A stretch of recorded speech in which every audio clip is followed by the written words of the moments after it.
Hello बच्चों, चलिए देखते हैं न्यू एनसीईआरटी मैथ के अकॉर्डिंग जो चैप्टर नंबर 2 के हमारे एग्जांपल्स हैं। वन शॉट वीडियो देखेंगे यहाँ पे। सबसे पहले देखते हैं हमारा एग्जांपल नंबर 1 क्या है। Each is the graph of y equal to P X. हमें यहाँ पे कुछ ग्राफ दे रखे हैं जो y equal to P X के हैं। Where P X is a polynomial for each of the graph find the number of zeros of the P X. यहाँ पे जितने भी ग्राफ है हमारे क्या है, y equal to P X के हैं। पहले तो इसका मीनिंग समझ लो, ये होता क्या है। px का मतलब है कि हमारी जो पोलिनोमियल है वो x वेरिएबल में है।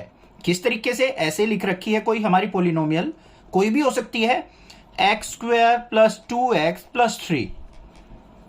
मतलब यहां पे जो भी हमारी यहां पे इक्वेशन है उसके अंदर वेरिएबल क्या है, x। अब आपको पता है इसके अगर मैं यहां पे जीरोज या फिर सॉल्यूशन फाइंड आउट करूंगा तो वो x के फॉर्म में ही आएंगे बच्चों। 2 यहां पे डिग्री है तो 2 सॉल्यूशन आएंगे, मतलब x की फॉर्म में आएंगे। अब ग्राफ में कैसे पता चले कि हमारी नंबर ऑफ जीरोज कितनी है ग्राफ के अंदर। सिंपल सी बात है, यहां पे हमने ये पता लगा लिया कि हमारा जो पोलिनोमियल है वो x वेरिएबल में है। तो ग्राफ में हमने ये देखना है जो भी हमारा ग्राफ दे रखा है वो x एक्सिस को कितनी बार कट कर रहा है, x एक्सिस पे कितनी बार मिल रहा है, वही हमारी क्या कहलाएंगे, नंबर ऑफ जीरोज कहलाएंगी। अगर मान लो ऐसे दे रखा होता x is equal to P of Y, इसका मतलब पोलिनोमियल इन y वेरिएबल दे रखा है। मतलब हम चेक करते कि हमारा ग्राफ y एक्सिस को कितने टाइम्स कट कर रहा है, तो वो हमारी नंबर ऑफ जीरोज हो जाती। अभी हमने बस x को देखना है तो x एक्सिस को चेक करेंगे। सबसे पहला ग्राफ ये है। अब ये ग्राफ हमारा इस तरीके से गया हुआ है, ये देखो x एक्सिस को कहां पे कट कर रहा है, यहां पे एक बार कट कर रहा है, तो यहां पे नंबर ऑफ जीरोज कितनी हो जाएंगी, 1 हो जाएंगी। कोई दिक्कत नहीं है, आ गया समझ में। इस पे आ जाओ। यहां पे देखो हमारा ग्राफ कितनी बार कट कर रहा है, एक बार यहां पे कट कर रहा है, एक बार यहां पे, मतलब 2 जगह ऐसी हैं जहां पे हमारा ग्राफ 0 हो रहा है। तो यही 2 पॉइंट होंगे हमारे सॉल्यूशन के। तो यहां पे नंबर ऑफ जीरोज क्या हो गई, नंबर ऑफ जीरोज इस केस में हमारी 2 हो गई।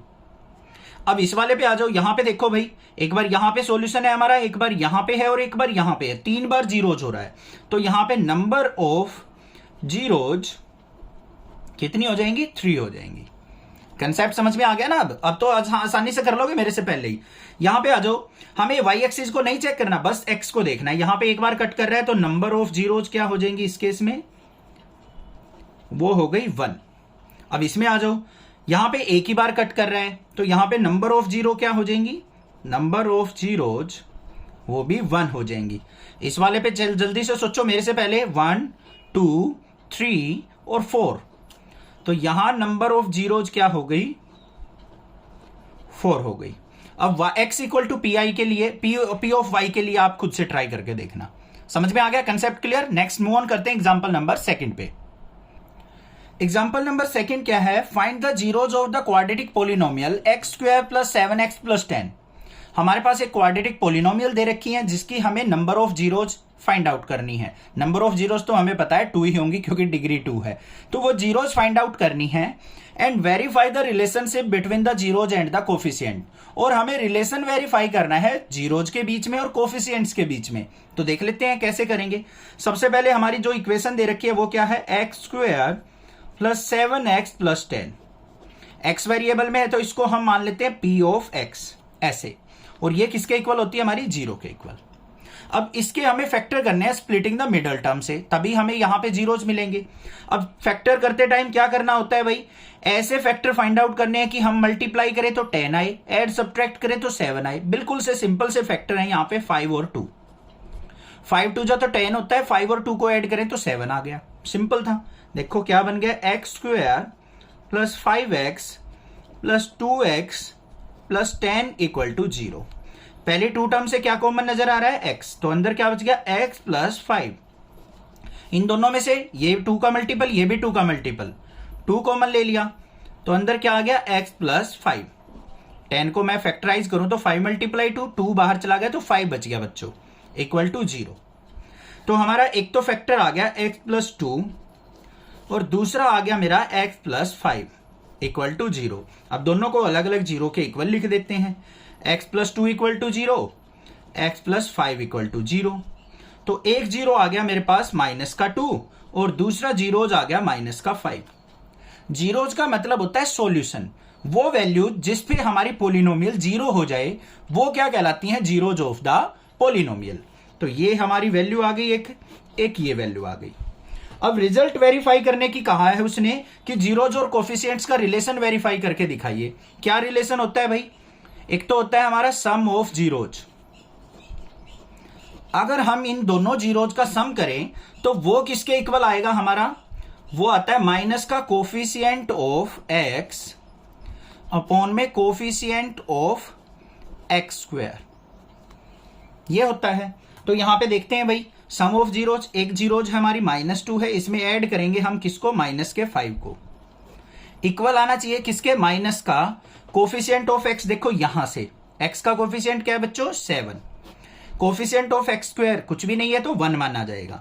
-5 और -2 क्या हो गया? माइनस का 7 इक्वल टू किसके आ गया? -7 के। हो गया वेरीफाई। अब दूसरा होता है हमारा प्रोडक्ट ऑफ जीरोज।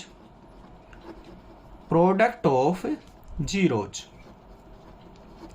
वो किसके इक्वल होता है हमारा? कांस्टेंट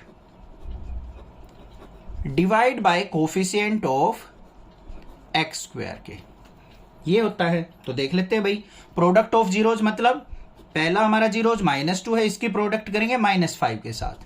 कांस्टेंट का मतलब ये रहा हमारे पास कितना है? 10 divide by coefficient of x square कितना था बच्चों? 1। -5 की -2 से मल्टीप्लाई, माइनस माइनस प्लस हो गया, 5 2 जा 10 इक्वल टू 10। हो गया वेरीफाई। ऐसे करना था। समझ में आ गया? क्लियर है? ये तो था क्वाड्रेटिक पोलिनोमियल का। अब क्यूबिकल पोलिनोमियल का भी एक एग्जांपल आएगा, वो भी समझा दूंगा, टेंशन मत लो। हलवा बनाएंगे क्वेश्चंस को, चिंता मत करो, पूरे नंबर लेके आएंगे 100/100। ठीक है, क्वेश्चन नंबर 3 देखते हैं, मतलब एग्जाम्पल नंबर 3। एग्जाम्पल नंबर 3 भी एक अच्छा क्वेश्चन है। क्या है? Find the zeros of the polynomial x² - 3। इस पोलिनोमियल की हमें जीरोज फाइंड आउट करनी है and verify the relationship between the zeros and the coefficient. जैसा एग्जांपल 2 में हमने वेरीफाई किया था रिलेशन, वैसे ही इसमें भी करके दिखाना है। तो हमारे पास पोलिनोमियल क्या है? x² - 3। तो इसको लिख लेंगे p of x equal to x² - 3 equal to किसके होता है? 0 के। भाई इसके इस टाइप का क्वेश्चन दिखे ना तो दो तरीके हैं। एक तो पहला तरीका क्या है? x² - 3 इक्वल टू 0 है, तो यहां पे x² - 3 को क्या लिख सकता हूं मैं? √3 का स्क्वायर लिख सकता हूं या नहीं? Equal to 0। देखो स्क्वायर से रूट कट जाएगा तो 3 ही तो रहा। एक तो ये तरीका होता है, ऐसे करेंगे हम।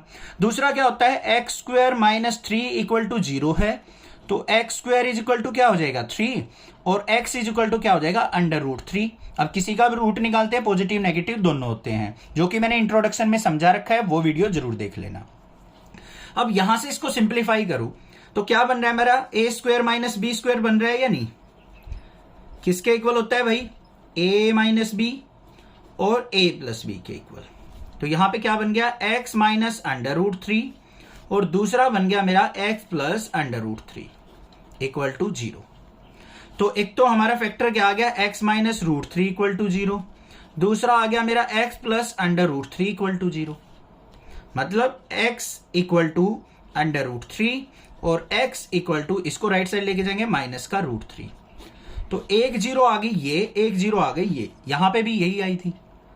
अब हमें इसके रिलेशन को वेरीफाई करना है। सबसे पहले क्या करेंगे? सम ऑफ जीरोज को, किसके इक्वल था? Minus coefficient of x upon में coefficient of x²। Sum of zeros करना है। एक फैक्टर हमारा √3 है, दूसरा माइनस का √3 है। कोफिशिएंट ऑफ x देखो भाई, यहां पे x तो है ही नहीं सर, कहां से लाए कोफिशिएंट? तो कुछ नहीं करना, हमें 0 मान लेना है। अपॉन 1 मत मान लेना, कहीं 1 मान के बैठ जाओ। 1 तो x² का है, जो टर्म दे रखी है तभी 1 होगा। टर्म ही नहीं है हमारे पास, तो हम कैसे कोफिशिएंट मान ले भाई? उसका 0 मान लेंगे, 0 मान लिया। कोफिशिएंट ऑफ x² क्या है? 1। √3 में से √3 का 0 इक्वल टू 0 आ गया या नहीं आ गया? हो गया वेरीफाई। प्रोडक्ट ऑफ जीरोज को वेरीफाई कर देते हैं। प्रोडक्ट ऑफ जीरोज वो किसके इक्वल होता है? कांस्टेंट अपॉन में कोफिशिएंट ऑफ x²।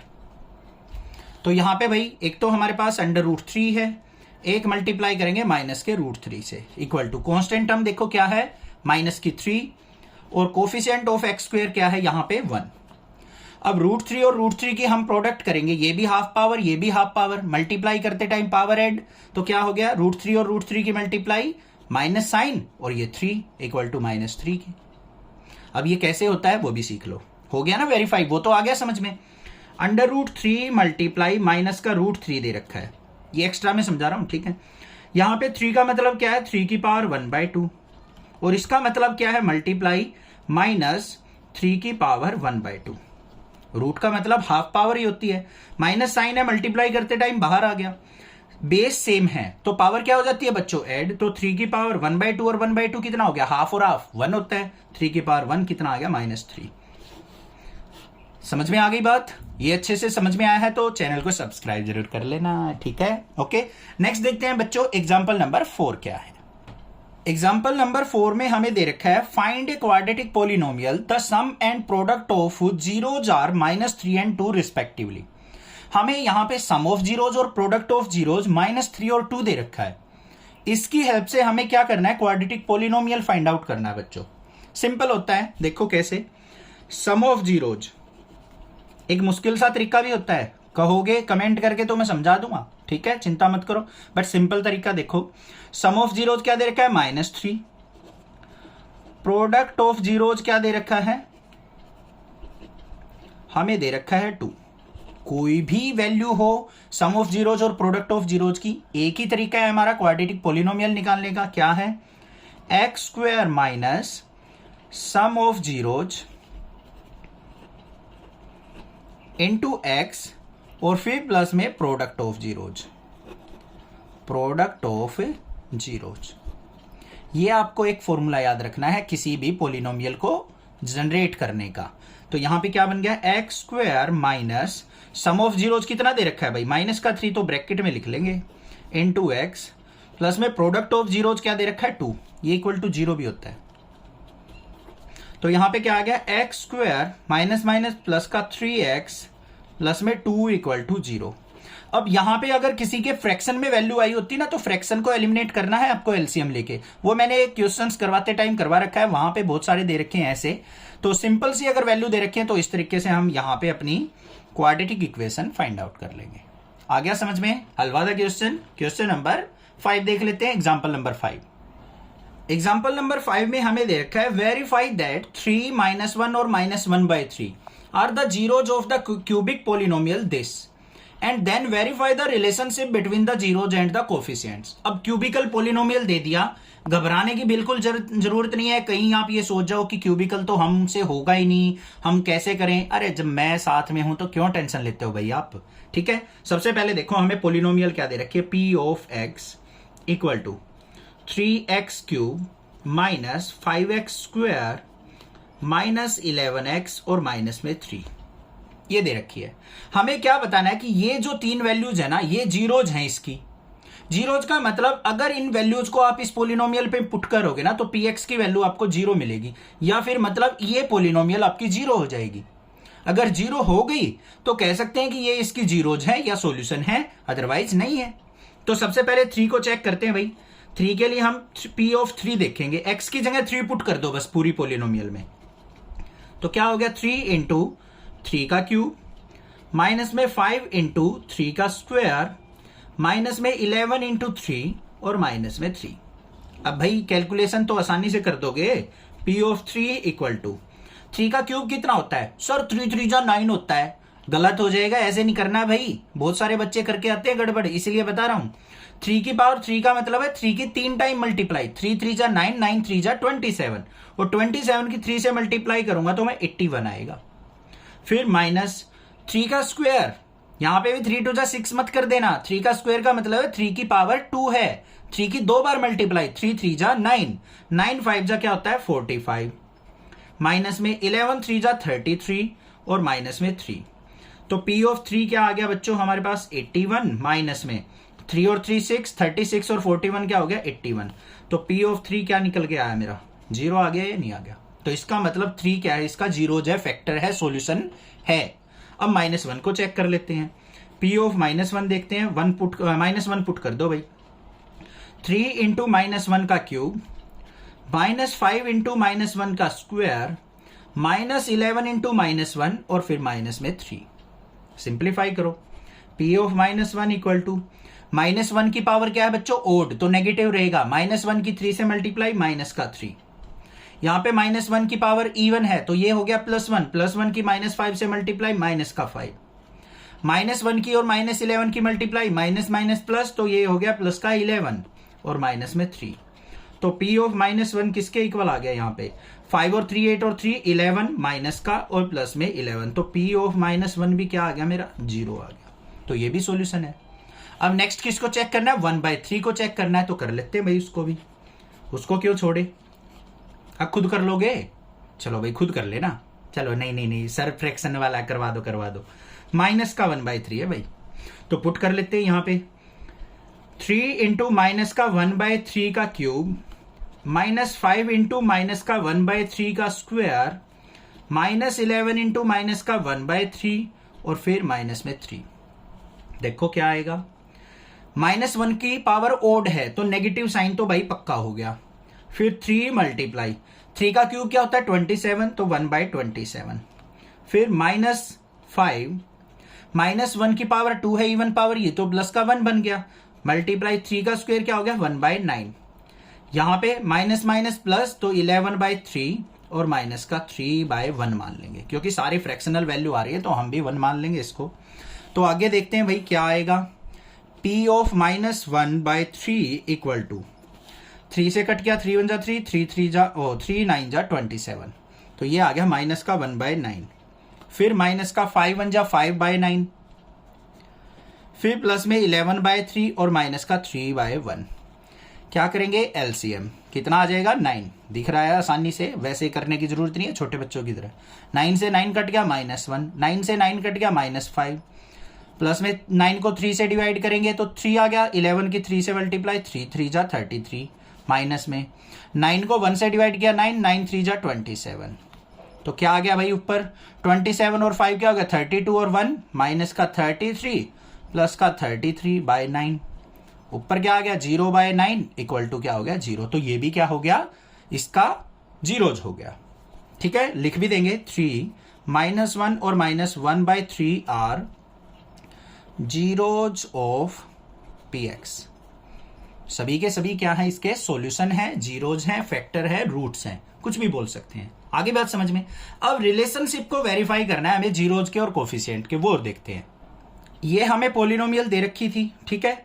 यहां पे एक स्टैंडर्ड पोलिनोमियल लिख देता हूं मैं, क्या है x³ + x² + x और प्लस यहां पे क्या आ जाएगा मेरे पास, इस तरीके से आता है ax³ + bx² + cx + d। ये कोफिशिएंट्स भी लेने हैं साथ में। अब यहां पे कंपेयर करो भाई, a की वैल्यू क्या है 3, b की वैल्यू क्या है -5, c की वैल्यू क्या है -11 और d की वैल्यू क्या है -3। कंपेयर कर लिया, a = 3, b = -5, c = -11, d = -3। अब हमें इसके रिलेशंस को वेरीफाई करना है। सबसे पहला आता है हमारा रिलेशन सम ऑफ जीरोज। अब भाई क्यूबिकल पोलिनोमियल थी तो कितनी जीरोज होंगी, 3 होंगी, 3 ही दे रखी थी, 3 -1 और -1/3। तो क्या लिखा जाएगा यहाँ पे, alpha plus beta plus gamma is equal to किसके होता है, माइनस का b/a के। ये रिलेशन होता है कोफिशिएंट्स का और जीरोज का। अल्फा क्या है, पहली जीरो क्या थी हमारी, लिख लो, अल्फा 3 मान लिया हमने, बीटा -1 मान लिया और गामा माइनस का 1/3 मान लिया। आप इसको अल्फा मानना चाहो तो ये भी मान सकते हो, कोई दिक्कत नहीं है। अल्फा की वैल्यू 3 पुट कर ली, -1 माइनस का 1/3 इज इक्वल टू माइनस का b की वैल्यू क्या है -5, तो -5 डिवाइडेड बाय a की वैल्यू क्या है बच्चों 3। सिंप्लीफाई करो, इसको अपॉन में 1 मान लिया, इसके अपॉन में 1, एलसीएम आ गया 3 को 1 से डिवाइड किया, 3 3 जा 9, माइनस में 3 माइनस में 1 is equal to minus minus plus 5/3। तो 9 में से 4 गया, कितना आ गया 5/3, तो 5/3 इक्वल टू किसके आ गया 5/3 के। हो गया वेरीफाई या नहीं हो गया, पहला वेरीफाई। उसके बाद दूसरा आता है हमारा sum of product of zeros. Sum of product of zeros, नाम से ही पता चल रहा है कि हमारा जीरोज का सम भी होगा और प्रोडक्ट भी होगा। तो क्या होता है अल्फा बीटा, इस तरीके से इसको ऊपर करते हैं भाई थोड़ा सा, प्लस में बीटा गामा प्लस में gamma alpha is equal to किसके होता है, सी बाय ए के इक्वल होता है। तो यहाँ पे अल्फा की वैल्यू क्या थी 3 मल्टीप्लाई बीटा की वैल्यू -1, फिर प्लस में बीटा की वैल्यू क्या थी -1 और गामा की वैल्यू माइनस का 1/3 ब्रैकेट में ले ली, नेगेटिव वैल्यू है तो।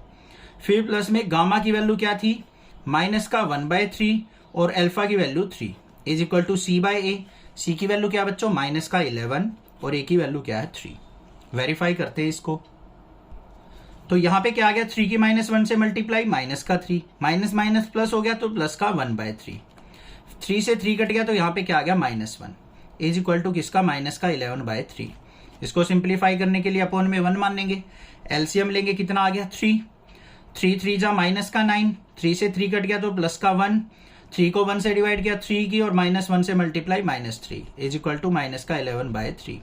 अब देखो 9 और 3 क्या हो गया 12, 12 में से 1 गया माइनस का 11/3 लेफ्ट साइड आ गया और राइट साइड भी माइनस का 11/3 आ गया। हो गया वेरीफाई। ठीक है भाई। लास्ट जो होता है हमारा थर्ड वो होता है product of zeros. Product of zeros वो क्या होगा alpha beta gamma is equal to minus का डी बाय ए होता है। ठीक है, ये तीनों याद होने चाहिए आपको, आ जाएगा एग्जाम में क्वेश्चन, क्योंकि एक ही ऐसा क्वेश्चन दे रखा है पूरे के पूरे चैप्टर में जो कि डिफरेंट है, क्यूबिकल है, आएगा पक्का 100%। अब अल्फा की वैल्यू क्या थी 3, बीटा की वैल्यू -1, गामा की वैल्यू माइनस का 1/3 is equal to minus D की वैल्यू क्या है बच्चों माइनस का 3, तो माइनस हो -3 अपॉन में ए की वैल्यू 3। अब यहां पे 3 से 3 कट गया -1 की मल्टीप्लाई 1 आ गई is equal to minus minus plus का 3 हो गया अपॉन में 3, 3 से 3 कट गया 1 आ गया, तो 1 इक्वल टू 1 वेरीफाइड हो गया ये भी। ठीक है, समझ में आ गया, क्लियर। चैनल को सब्सक्राइब, वीडियो को लाइक करना, ज्यादा से ज्यादा शेयर कर देना अपने फ्रेंड्स में। ओके, डन है। क्वेश्चन पक्का आएगा। सर क्यों डरा रहे हो पहले ही? अरे भाई आएगा, चिंता मत करो। अगर कुछ दिक्कत लगेगी थोड़ा एक्स्ट्रा क्वेश्चन भी करवा दूंगा, चिंता मत करो। जो प्रीवियस ईयर क्वेश्चन है वो भी करवाऊंगा, एक्स्ट्रा क्वेश्चन भी करवाऊंगा और जी भर के 100/100 लेके आएंगे, चिंता ना करो। ठीक है, थैंक यू स्टूडेंट्स।